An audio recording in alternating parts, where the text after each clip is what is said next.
Hər birinizi salamlayıram. İlk öncə özümü təqdim edim. Mən Axundova Bilqeyis Zaur qızı.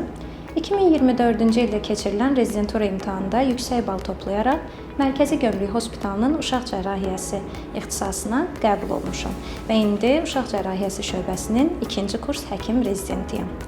Şöbə rəisimiz Vüsal Cəfərov və Toğrul Piriyevin rəhbərliyi altında öz bilik və bacarıqlarımı inkişaf etdirir, həmçinin də əməliyyatlarda aktiv şəkildə iştirak edirəm. Həftəlik keçirilən toplantılarımızda interaktiv şəkildə müzakirələr aparır, əməliyyatların incəliklərini dəqiqliklə öyrənir, həmçinin də xəstəliklərlə bağlı öz bilik və bacarıqlarımızı daha da durmadan artırırıq. Gənclər bizim gələcəyimizdir, eynilə uşaqlar da.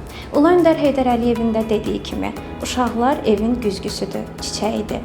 Uşaqların sağlamlığı bizlərə əmanətdir. Elə biz də uşaqların sağlamlığını qorumaq üçün dürüst, vicdanlı və peşəkar bir həkim olmaq üçün çalışırıq və bu yolda da yetişirik. Peşəkar bir cərrah kimi yetişməyimizdə bizə etimad göstərən Azərbaycan Respublikası Dövlət Gömrük Komitəsinin Tibb Xidmət İdarəsinin rəisi Ceyhun Məmmədova, Mərkəzi Gömrük Hospitalının rəisi baş həkim Bəxtiyar Musayevə, Uşaq Cərrahiyyəsi şöbəsinin rəisi Vüsal Cəfərova, həmçinin uşaq cərrahı Toğrul Piriyevə öz təşəkkürlərimi bildirirəm.